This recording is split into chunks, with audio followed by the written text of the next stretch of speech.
The sound you just heard wasn't a celebration. It was the starting pistol for the complete and utter demolition of a billionaire's life. At a table overlooking the glittering lights of Manhattan, Julian Croft, a titan of industry, raises a $2,000 bottle of Dom Perignon Rosé to toast his mistress. He whispers promises of a future, a new life, a world built just for them. But what he doesn't know is that miles away, in the cold silence of a lawyer's office, the woman carrying his unborn child has just put her pen down. With a single elegant signature, Eleanor Croft hasn't just filed for divorce. She has activated a hidden clause in their ironclad prenup, a clause he never bothered to read, and in one devastating moment, she has legally seized control of his entire fortune. He's toasting his future, not knowing his past has already consumed it. Julian Croft didn't just live in New York City. He owned a piece of its soul. His company, Croft Enterprises, had its name etched onto skyscrapers that clawed at the clouds. His personal residence was a sprawling penthouse on Fifth Avenue, a glass and steel eyrie with panoramic views of Central Park that made the city look like a jeweled carpet laid out for his pleasure. The walls were adorned with art that wasn't just decorative, but strategic Rothko for intellectual heft, a Basquiat for raw power. Every object in the 10,000 square foot space was a testament to his success, a monument to his ego. His wife, Eleanor Vance Croft, was often considered another one of his perfect acquisitions. She was the daughter of old money, possessing a quiet classical beauty and a degree in art history from Yale that made her the perfect hostess. She could discuss Renaissance sculpture with the same effortless grace she used to manage a staff of 12. To the outside world, they were the ultimate power couple, his ruthless ambition balanced by her refined elegance. They were a feature in Vogue, a name whispered with envy at charity galas, the embodiment of the Manhattan dream. But inside the gilded cage, the gold was cold to the touch. Julian saw Eleanor not as a partner, but as a curator for his life. She managed the home, the social calendar, and his public image, all with a flawless efficiency that he simply expected. Their conversations had long ago dwindled from shared dreams to logistical briefings. "The fundraiser for the Met is on Thursday, Julian," she'd say, her voice calm and even as she adjusted a floral arrangement. "I've confirmed our table. You'll be seated next to Senator Thompson." "Good. Make sure my tuxedo is pressed." "The one with the silk lapels," he'd reply, not looking up from the glowing screen of his tablet, where stock tickers scrolled like a digital waterfall. He spoke to her with the same clipped tone he used with his executive assistant. For 5 years, Eleanor had played her part. She had mistaken his initial ambition for passion, his possessiveness for love. She had believed that beneath the armor of the corporate raider was a man she could build a life with. But the armor was all there was. He was a man who collected beautiful things, art cars, companies, a wife, and expected them to remain flawless and silent. The loneliness was an entity in itself, a constant, silent guest in their cavernous home. She'd walk through the marble hallways, her footsteps echoing in the silence, and feel like a ghost in her own life. The only warmth she found was in the small sunroom she had converted into her personal library, a place filled with books and plants that felt alive in a home that was otherwise a sterile museum. It was in that sunroom, one crisp September afternoon, that everything changed. For weeks, a subtle exhaustion had clung to her. A faint but persistent nausea greeted her each morning. She'd dismissed it as stress, but as she stood watering an orchid, a wave of dizziness so profound washed over her that she had to grip the back of a velvet armchair to steady herself. 2 hours later, she sat on the edge of her cold marble bathtub, staring at a small plastic stick in her trembling hand. A blue cross, unmistakable. Pregnant. A surge of conflicting emotions crashed through her. There was a flicker of joy, primal and fierce, a baby. A life. A piece of her that wasn't owned or curated by Julian. But it was immediately followed by a wave of cold dread. How could she bring a child into this emotional vacuum? What kind of father would Julian be? A man who saw family as a legacy, a dynasty, not a source of love and warmth. She decided to tell him that evening. She arranged for his favorite meal to be prepared by their private chef, seared scallops, followed by a dry-aged ribeye. She chose a bottle of his preferred Bordeaux, a 1998 Chateau Margaux. She wanted everything to be perfect, a soft landing for the news she hoped would bridge the chasm between them. He arrived home late as usual, shrugging off his custom-made coat and tossing it to the housekeeper without a word. He walked into the dining room, loosening his tie. "Long day," he grunted, sitting at the head of the long, polished table. "I understand," Eleanor said softly. "I was hoping we could talk. Is it about the gala? Because I already told you I can't sit through another one of your cousin's rambling speeches." "No, it's not about the gala," she said, her hands clasped in her lap. "It's something important, something personal." The chef served the scallops. Julian picked at his eyes already drifting back to the phone he had placed on the table beside him. "Just tell me, Eleanor. I have an early call with the Tokyo office." Taking a deep breath, she looked directly at him, her heart pounding. "Julian, I'm pregnant." The silence that followed was heavy and absolute. He stopped chewing. He slowly placed his fork down and looked at her, truly looked at her for the first time all evening. But the expression in his eyes wasn't joy or shock or even curiosity. It was calculation. He leaned back in his chair, a slow, unreadable smile spreading across his face. "Well," he said, finally, picking up his wineglass. "That's efficient." Eleanor stared at him, bewildered. "Efficient?" "Of course," he continued, swirling the deep red liquid. "The air. It secures the Croft legacy. Good timing, actually. We can announce it in the winter issue of Vanity Fair. It's good for the brand." He took a sip of wine, his gaze distant, already planning the press release. He hadn't asked if she was okay. He hadn't asked if she was happy or scared. He hadn't reached for her hand. He had assessed the news as a business transaction, a strategic move that benefited his empire. In that moment, watching him process the creation of their child as a public relations opportunity, the last fragile thread of hope Eleanor had been clinging to, snapped. The love she thought she had for him, the love she had been trying to revive for years, curdled into something else. It was a cold, hard certainty. She was not his wife.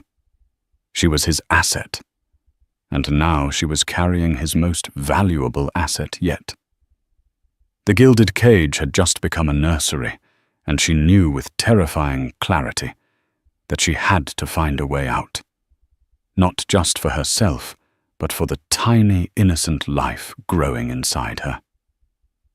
Julian Croft's affair began, as many do not, with a thunderclap of passion, but with the quiet hum of mutual appreciation for beautiful, expensive things. The object of that appreciation was Serafina Monet. She wasn't a vapid model or a wide-eyed young intern. Serafina was a force of nature in her own right the owner of a chic, minimalist art gallery in Soho called Monet Modern. She was sharp, ambitious, and possessed a predator's instinct for weakness. She had dark, expressive eyes, a mane of raven hair. She wore in a deliberately messy style, and a laugh that was low and smoky. She dressed in avant-garde European designs that made Eleanor's classic Chanel suits look quaint and matronly. Where Eleanor was old money grace, Serafina was new money hunger. She didn't just sell art.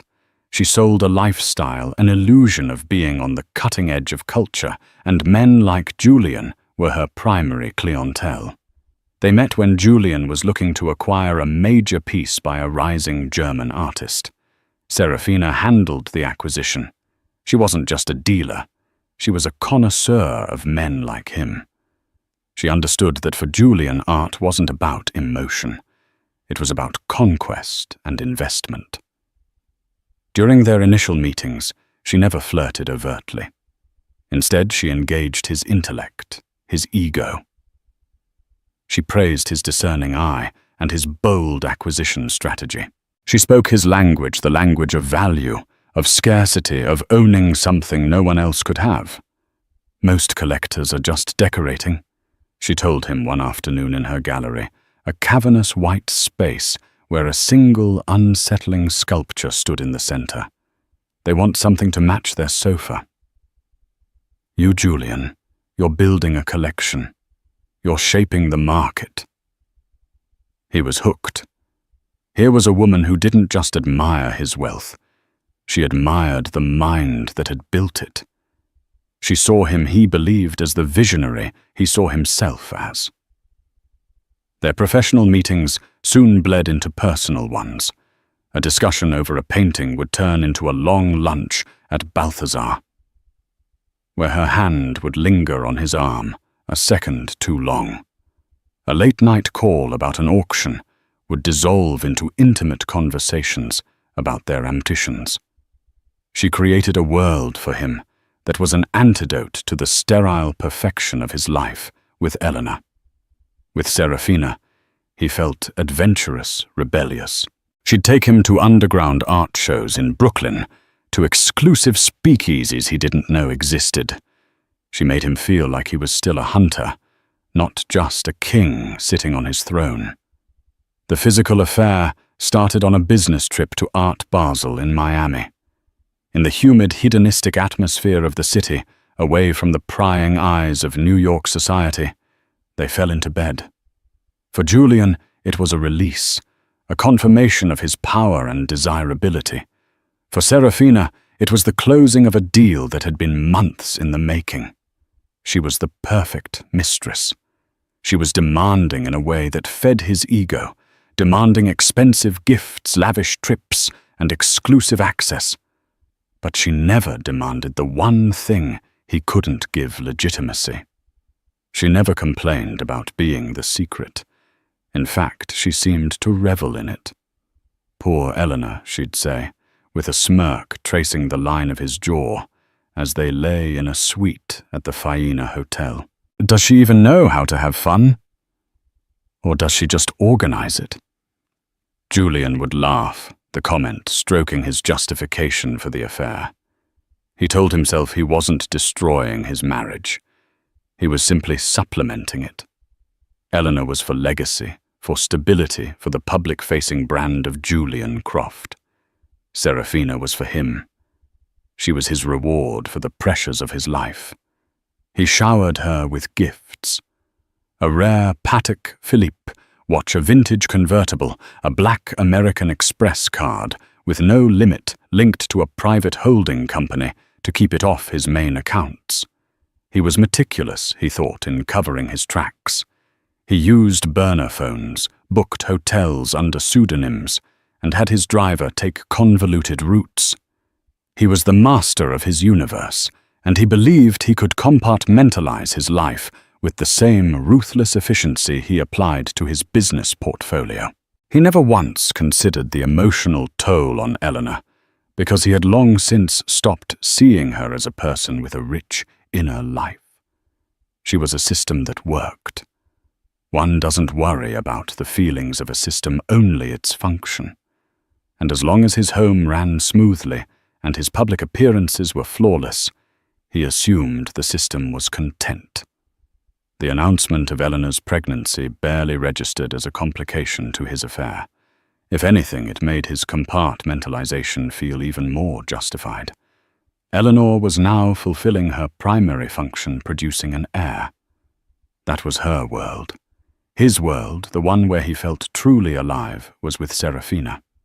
A week after he'd learned he was to be a father, he was with Serafina at her Soho apartment, a loft space that was as sharp and stylish as she was. He had brought her a bottle of Cristal champagne to celebrate the closing of a massive deal. To us, Serafina purred, clinking her glass against his, and to all the beautiful things we're going to acquire together. To us, he repeated, his eyes dark with desire. He pulled her close, the city lights twinkling behind them. I have a surprise for you. I'm taking you to Paris next month, a private suite at the Ritz. Her eyes lit up. This was what she wanted.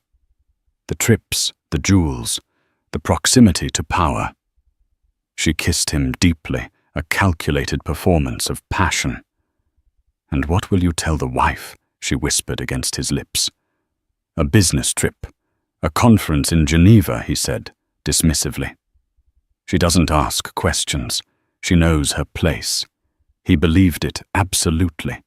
He believed Eleanor was at home contentedly planning a nursery, blissfully unaware of his other life.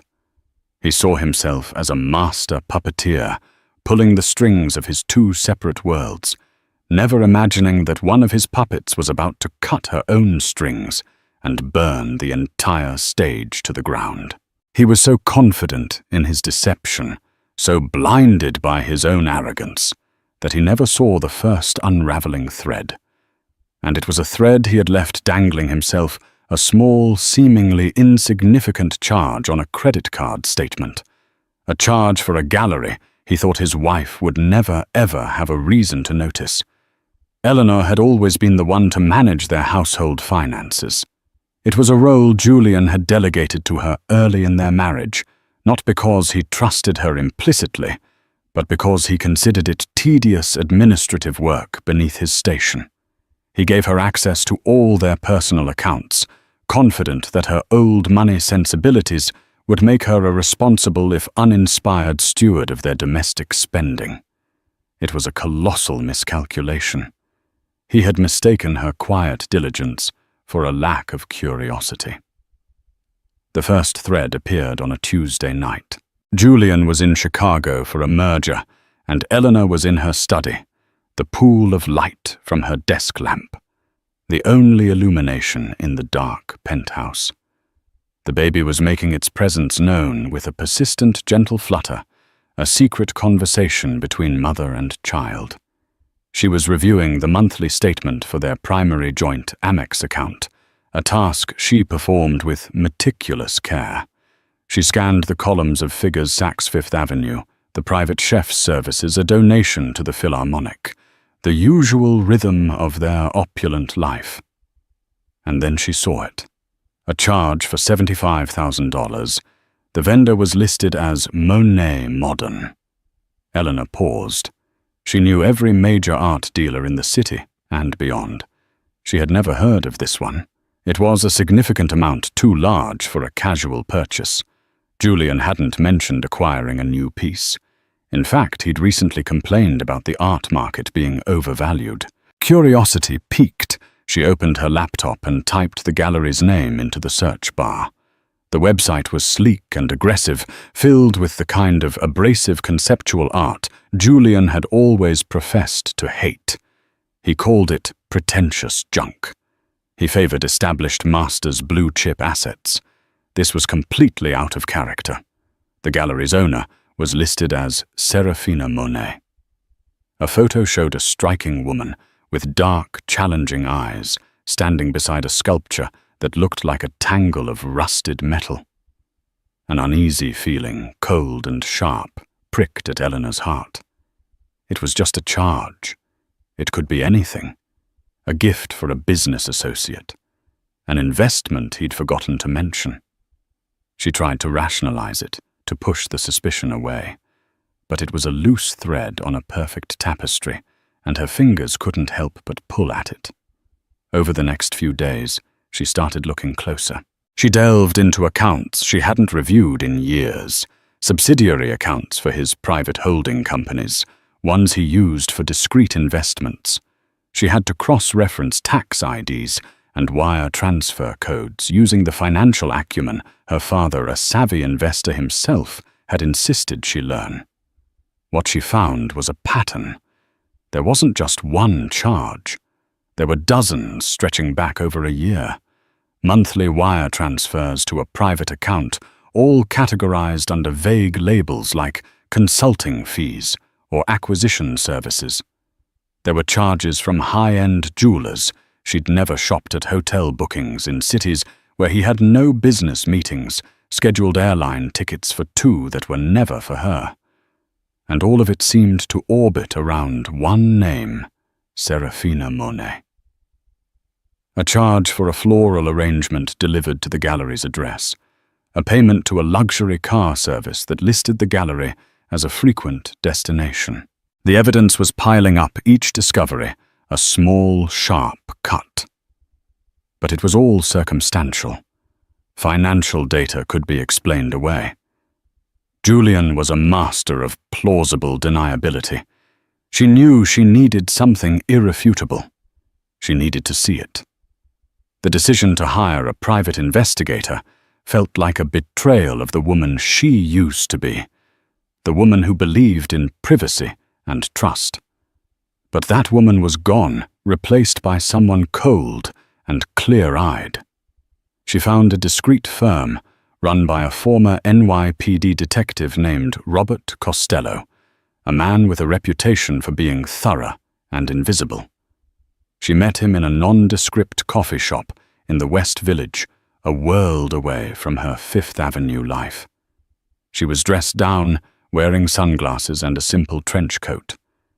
Mrs. Croft Costello, said his voice a low gravel. He didn't seem impressed by her name. "What can I do for you? I need you to follow my husband," she said, her own voice steady, surprising herself with its lack of tremor. "I need to know where he goes and who he sees." She handed him a folder containing Julian's schedule for the next 2 weeks. A week later, a plain manila envelope arrived via courier. Eleanor took it into her sunroom, the one place that felt like hers, and sat down, her hands shaking. Inside were a dozen glossy 8x10 photographs. The first few were of Julian entering the Soho gallery, then photos of him and Serafina Monet laughing over lunch at an outdoor cafe, her hand on his, their heads close together in shared intimacy. Another showed them leaving a hotel not in Miami or Chicago, but the Greenwich Hotel, less than 3 miles from their own home. And then the final photograph, the one that shattered everything. It was taken at night through the large window of Serafina's loft apartment. Julian was standing behind her, his arms wrapped around her waist. He was kissing her neck, his eyes closed. Serafina was leaning back against him, a triumphant, possessive smile on her face as she looked at her reflection and, by extension, the camera's lens in the glass. It was a portrait of betrayal, stark and undeniable. Eleanor let the photo slip from her fingers and scatter across the floor. She didn't cry. The pain was too deep, too vast for tears.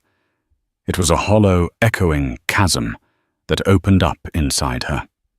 Every shared memory, every anniversary, every hopeful moment of their 5-year marriage was instantly recontextualized as a lie.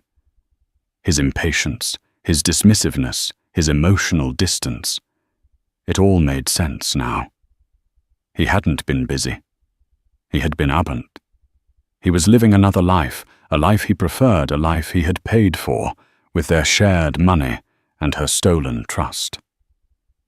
She sat there for a long time, the silence of the penthouse pressing in on her. Her hand went instinctively to her stomach, to the gentle flutter that was now a steady, reassuring presence. She had been so naive. She had thought this child might be the glue that could repair the cracks in their marriage. Now she saw the truth. This child was not a bridge to him. This child was her anchor, her reason to escape. The hollow feeling began to recede, and in its place something new began to grow. It was not sorrow. It was not despair.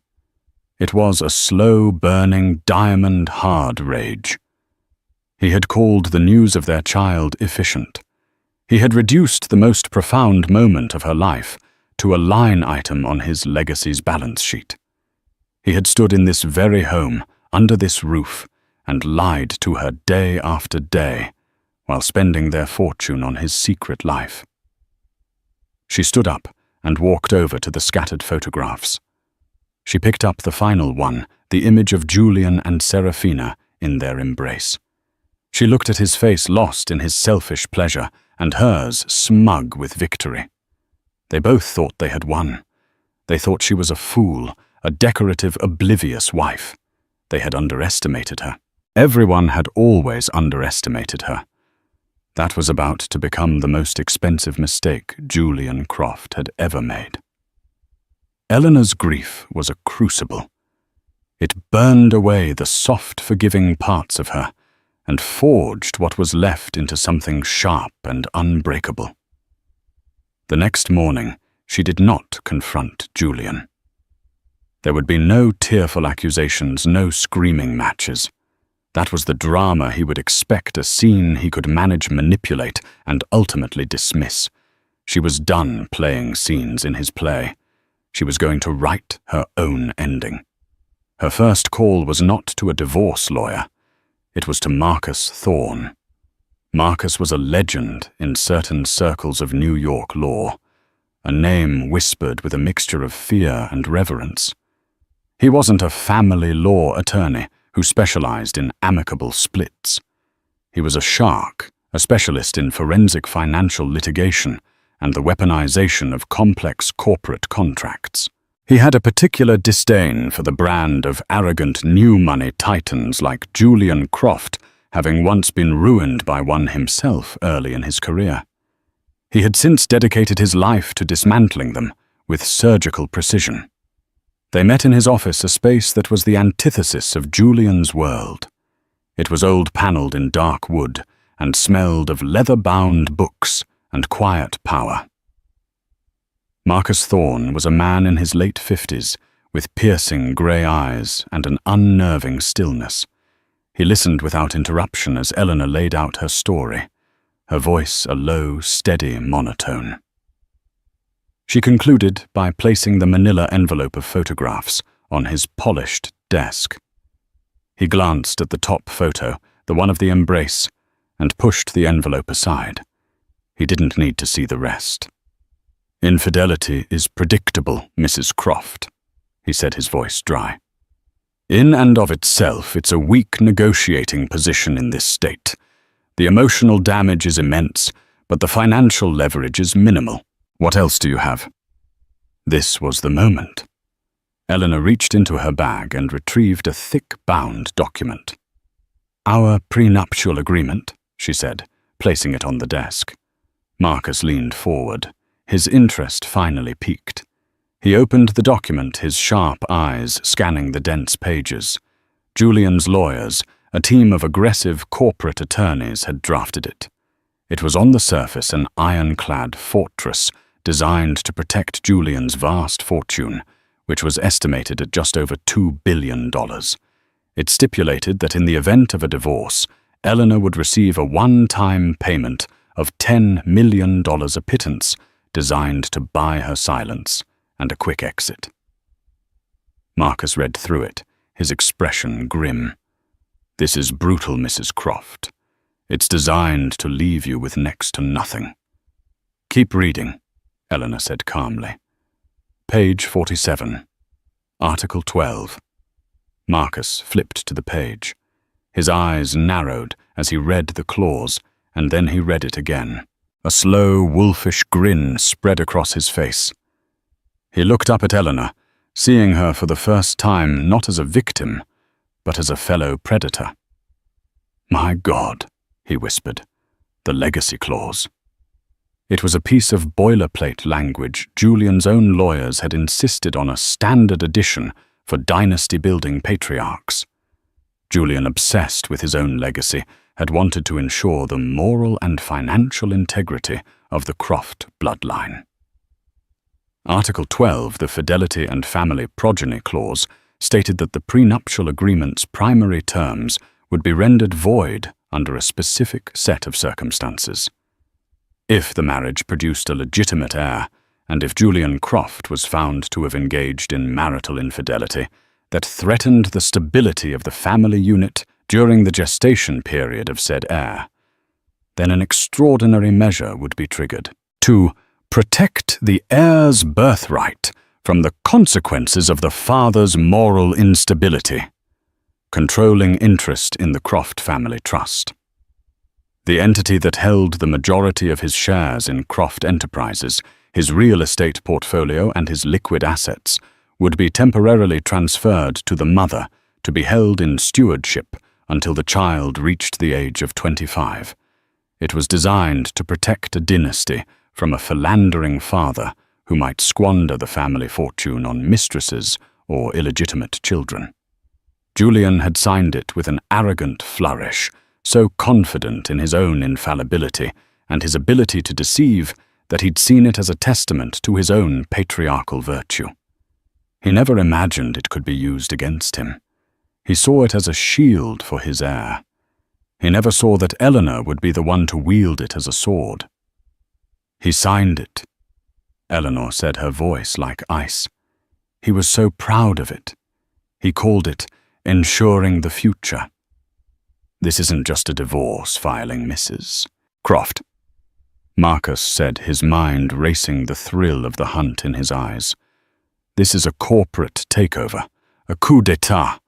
It's beautiful." For the next 4 weeks, they worked in absolute secrecy. Marcus assembled a ghost team of forensic accountants and banking specialists.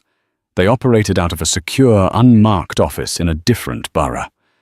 Their mission was to map out Julian's entire financial empire, every shell corporation, every offshore account, every hidden asset. They found the holding company used to fund his affair, the one linked to the Black Amex. They traced the wire transfers to Serafina Monet. They built an impenetrable mountain of evidence linking his infidelity directly to his financial assets, satisfying the clause's requirements perfectly. While they worked, Eleanor played the most difficult role of her life. She was the perfect, glowing, expectant mother. She discussed nursery colors with Julian, feigned interest in his tedious stories about board meetings, and accompanied him to a charity dinner, smiling placidly for the cameras, her hand resting on her gently swelling abdomen. It was a masterful performance. The closer she got to the date, the more serene she appeared. Her calmness unnerved Julian, though he couldn't say why. He mistook her quiet resolve for contentment. The plan was a symphony of legal and financial maneuvers, timed to the minute. They couldn't just file a motion. The moment Julian was alerted, he would move his assets, hide them in a web of international accounts, so dense they'd spend years litigating. The transfer of control had to be instantaneous and absolute. Marcus Thorne prepared a series of documents. They weren't divorce papers. They were framed as a standard update to the Croft family trust, something a responsible father-to-be would do to streamline his estate for his coming child. There were dozens of pages of dense legalese, but buried deep within them were the trigger documents, the execution of the powers granted by Article 12, the irrevocable transfer of voting rights for his shares, and the legal appointment of Eleanor as the sole trustee. "He'll never read it," Eleanor stated, not as a question, but as a fact. Men like him never do. Marcus agreed. They see a stack of papers from their own lawyers, and all they see is their own power reflected back at them. They sign because they believe they are untouchable. The date was set. A Thursday. The day of the Met fundraiser he was so annoyed about. Eleanor knew he would be distracted his mind on the evening's boring pleasantries, and no doubt on whatever plans he had with Serafina for later. The day before, Eleanor went for her obstetrician appointment. She lay in the darkened room, the cool gel on her stomach, and watched the grainy black and white image on the screen. A tiny, perfect spine. A head. The frantic, powerful beat of a tiny heart. Tears streamed down her face, the first tears she had shed in a month. They weren't tears of sadness or anger. They were tears of fierce, protective love. "I'm doing this for you," she whispered to the image on the screen. "You will never be just an asset.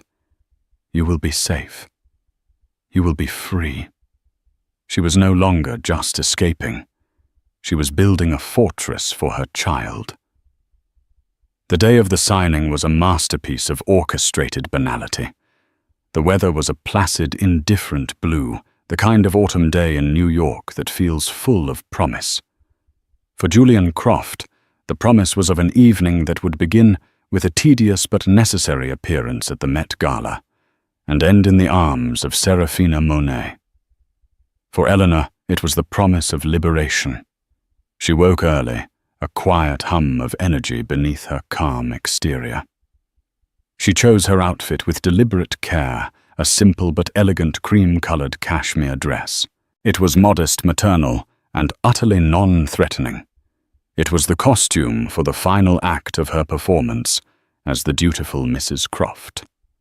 Julian was, as predicted, in a foul mood. He stood before his closet, a vast wood-paneled room larger than most New York apartments, scowling at his collection of tuxedos. "I hate this event," he grumbled, pulling one out. "All those preening peacocks and stale conversation. It's 4 hours I'll never get back. It's important for the brand, Julian," Eleanor said softly, walking in. "And you look so handsome when you're there." She adjusted the knot on the tie. He hadn't yet put on a small, wifely gesture that seemed to soothe his ego. "I suppose," he conceded. "Just make sure we leave the moment it's acceptable. I have an early morning." It was his standard lie for a night with Serafina. "Of course, dear," she replied, her smile never wavering. Later that afternoon, at precisely 3:00 p.m., Eleanor walked into Julian's home office. It was his sanctuary, a room of dark leather-polished chrome, and a singular, imposing desk that looked like a slab of black marble. He was on a conference call, pacing and barking orders. He gestured for her to wait, holding up one finger, annoyed at the interruption. Eleanor sat in one of the visitors' chairs, her leather portfolio clutched in her lap. She waited patiently for 10 minutes, projecting an aura of someone with nothing more important to do than await her husband's convenience. Inside, her heart hammered against her ribs, a frantic bird beating against the cage of her chest. This was the most critical moment. If he balked, if he decided to read, if even a flicker of suspicion crossed his mind, the entire plan would collapse. Finally, he slammed the phone down. "What is it, Eleanor? I'm swamped."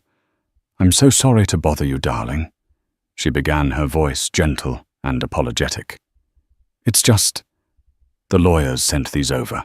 They said you needed to sign them before the end of the day." She opened her portfolio and laid the thick stack of documents on his desk. On top was a cover letter from the senior partner at his own trusted law firm, a man Julian had on a multi-million-dollar retainer. Marcus Thorne had brilliantly anticipated this, convincing a junior and deeply indebted associate at the firm to generate the letterhead and a boilerplate summary. The summary described the documents as The Croft Heir Provisionary Trust, an update to safeguard assets for your unborn child. Julian glanced at the cover letter, his eyes scanning the familiar logo. He grunted in acknowledgement. Right, the trust update, I'd forgotten. He picked up the stack, weighing it in his hand, his expression one of extreme impatience. He clearly had no intention of reading it. They're just formalities, mostly, Eleanor said, keeping her tone light and casual. Standard procedure for establishing the baby's inheritance, but they marked the pages you need to sign.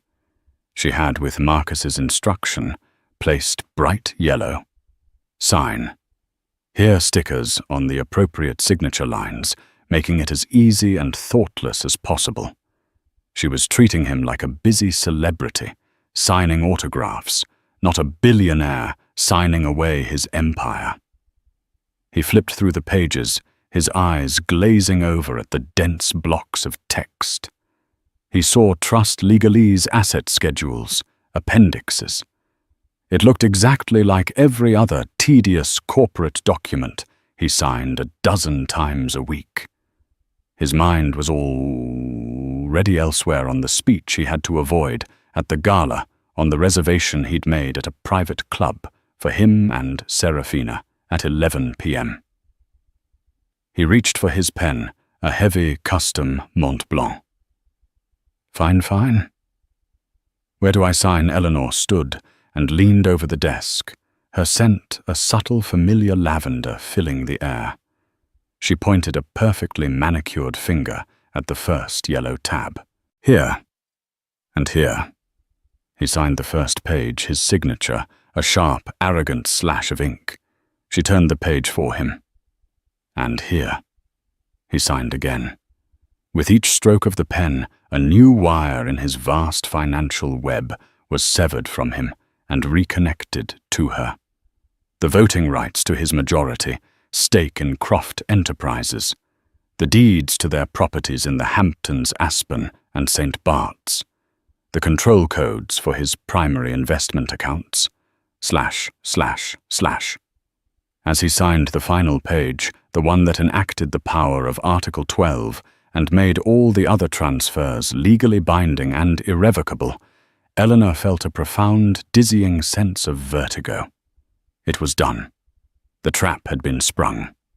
He was still the king, but he was sitting on a throne that no longer belonged to him. He pushed the stack of papers back across the desk towards her. There, all set.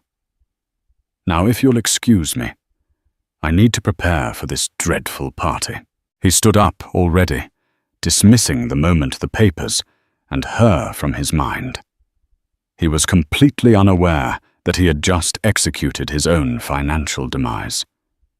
Thank you, Julian. Eleanor said, her voice impossibly serene.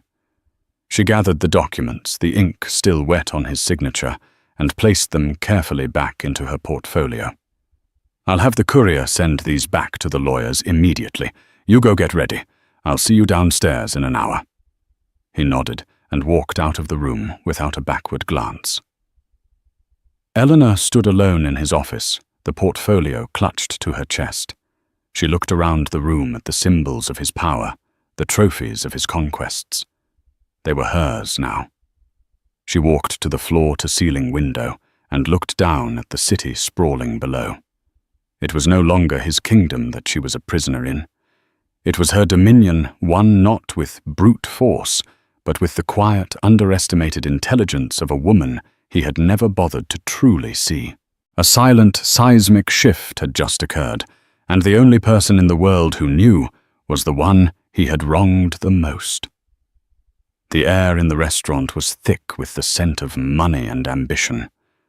Julian had chosen Aureole, a temple of modern American cuisine in the theater district, for his rendezvous with Serafina. It was a place for celebrating victories, a room where hushed billion-dollar deals were sealed over plates of meticulously crafted food. He had skipped out of the Met Gala at the earliest possible moment, leaving Eleanor to make his excuses, pleading a sudden migraine. The lie had rolled off his tongue with practiced ease. He sat across from Serafina in a plush, secluded booth, the city lights a dazzling backdrop. She was wearing a blood-red dress that clung to her like a second skin, a stark contrast to the sea of muted elegance she knew Eleanor would be wearing. "I hate that I had to see you with her tonight." Serafina pouted, swirling a ruby-red Cabernet in her glass, even from across the room, standing there all maternal and smug. "It's just for show, you know," that Julian said, reaching across the table to take her hand. His touch was proprietary, reassuring, a necessary evil. But the show is almost over. This was the lie he had been telling her for months, the carrot he dangled to ensure her compliance, the promise of a future where Eleanor was a footnote. "Is it Julian?" she asked, her dark eyes searching his. "Because that belly of hers is getting rather prominent," that he said, leaning in and lowering his voice, "is a complication, but it's also an opportunity. It changes the timeline, but the outcome is the same. You and me." To punctuate his promise, he signaled the sommelier. "Bring us the 2008 Dom Perignon Rosé," he ordered, not even glancing at the wine list. It was a gesture of casual, immense wealth. At that exact moment, 9:53 p.m., miles downtown in Marcus Thorne's wood-paneled office, Eleanor sat at a large conference table. The signed documents lay before her, now scanned and digitized. Marcus was on a secure line with a senior compliance officer at a private bank in Switzerland. 2 forensic accountants were poised over their laptops, ready to execute a complex series of wire transfers. "The authorization codes are authenticated," Marcus said, nodding to Eleanor. "We are greenlit. We go live on my mark." Eleanor took a deep, steadying breath. Her hand rested on her stomach. This was it. The point of no return. "Mark," she said, her voice clear and strong. Back at Aureole, the sommelier arrived with the champagne. The bottle, a pale, shimmering pink, was presented to Julian for his approval. He nodded curtly, and the cork was eased out with a soft, expensive sigh. As the first drops of pink champagne splashed into Serafina's crystal flute, a team of IT specialists contracted by Marcus executed a digital command.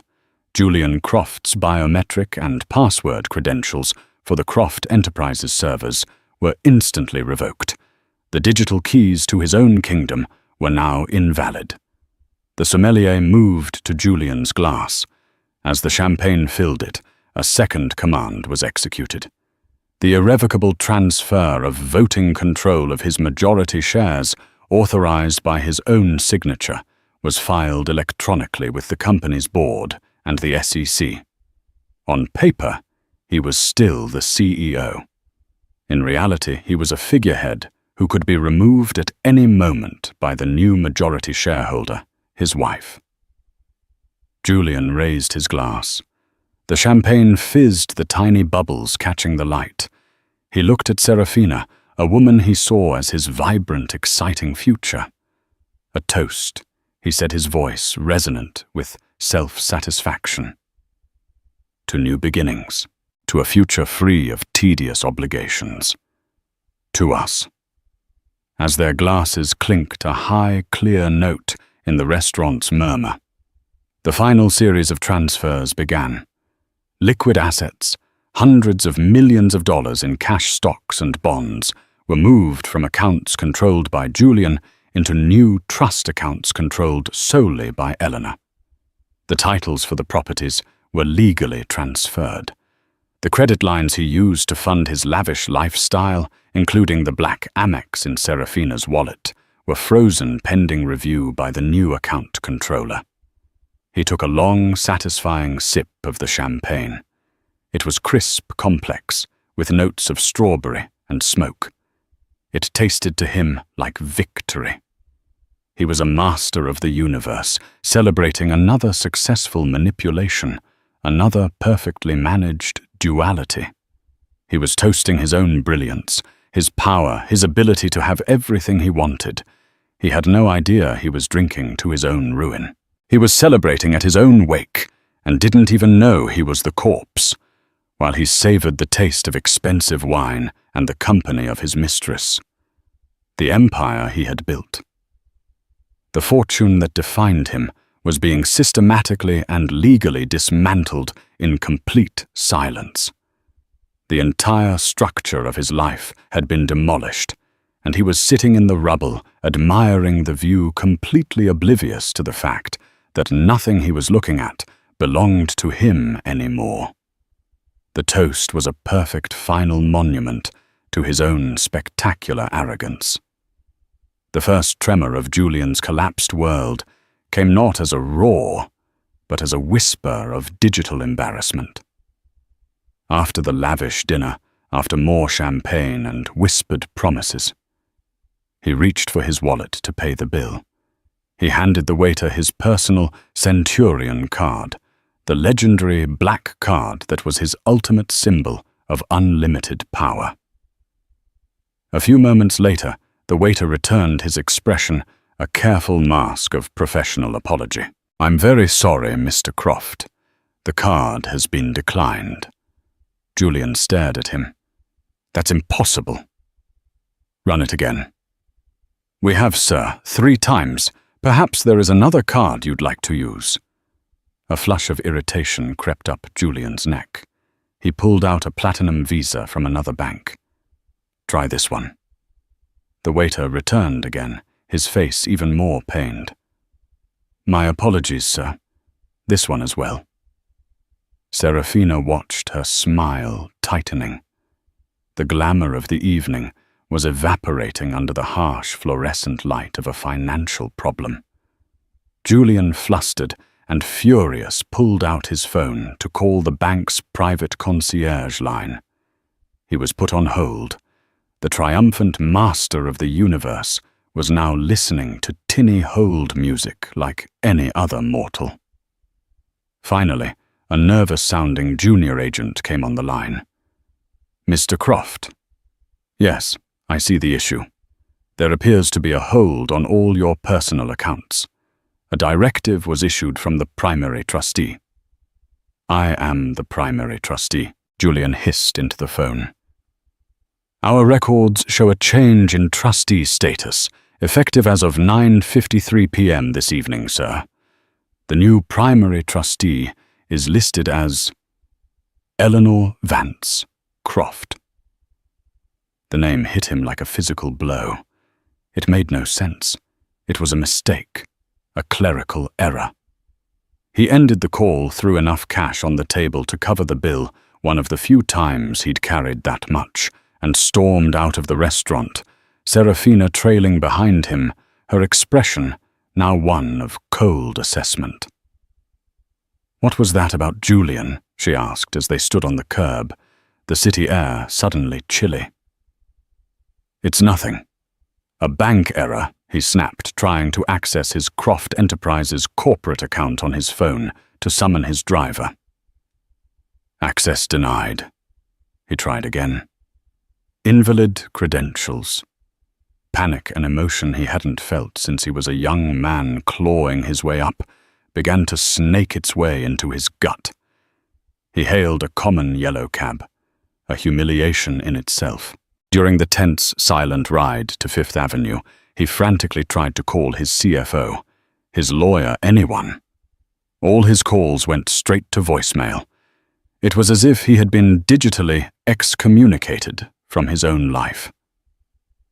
When the cab pulled up to his building, the final devastating blow landed.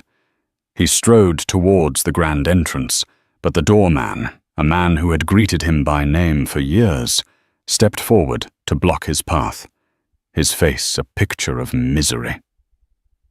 "I'm sorry, Mr. Croft. I can't let you up."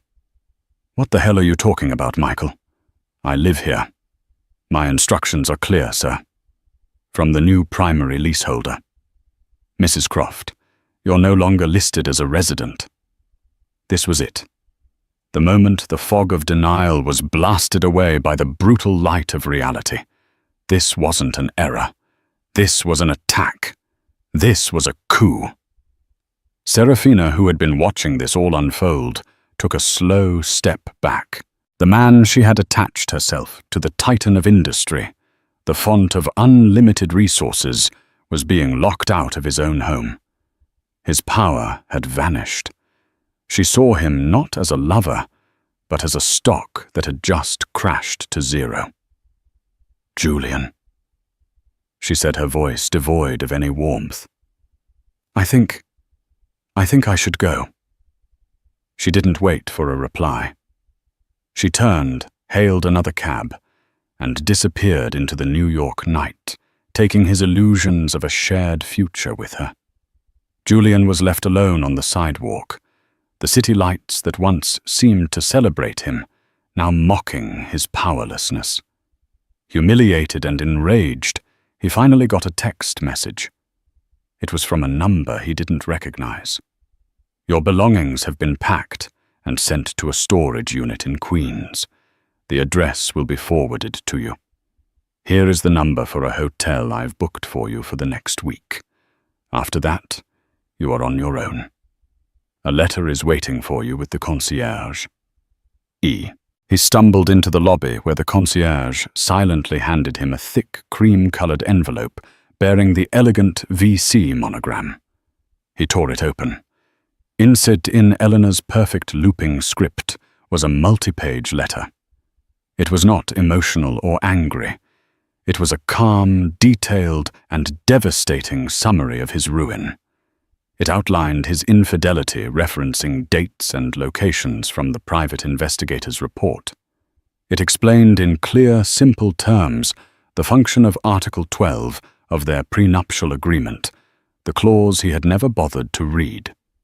It informed him that she had assumed full control of the Croft family trust, and by extension, the company and all their assets, to protect the birthright of their unborn child from a father of compromised judgment. The letter ended with a final soul-crushing paragraph. "You once told me that my pregnancy was efficient and good for the brand. You were right. It has proven to be the most efficient business transaction of my life. You saw our child as an heir to your empire. Instead, this child has become the instrument of my liberation and your downfall. You underestimated me, Julian. You saw me as another beautiful object you owned. You will find that of all your acquisitions, I was the only one that had a mind of its own. Do not try to contact me. All future correspondence will be through our lawyers, or rather, my lawyers, and whomever you can afford to hire." He crumpled the letter in his fist, his body trembling with a rage so profound it left him breathless. He had been utterly, completely, and perfectly defeated. He had been dismantled not by a corporate rival or a market crash, but by the quiet, unassuming woman he had relegated to the background of his life.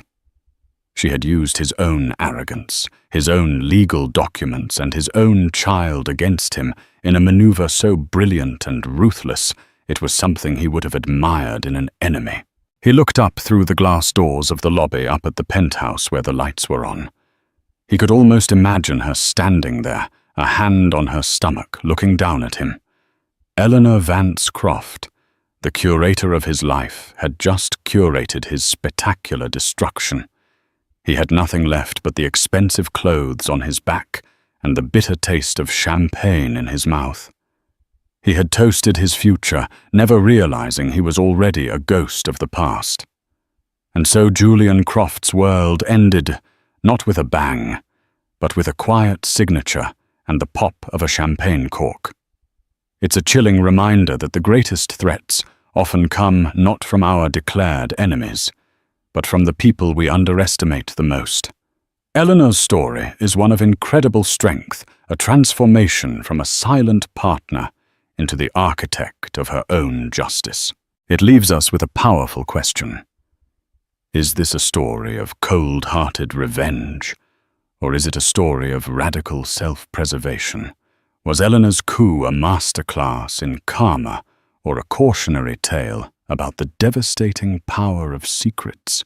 Julian lost a fortune, but in the end what he truly lost was the respect and love of a woman who was worth more than his entire empire. What do you think? Let us know in the comments below. If you found this story of betrayal and brilliant revenge as captivating as we did, please give this video a thumbs up. Share it with someone who loves a story of epic karma, and make sure you subscribe to our channel and hit that notification bell. You won't want to miss the next real-life drama we uncover.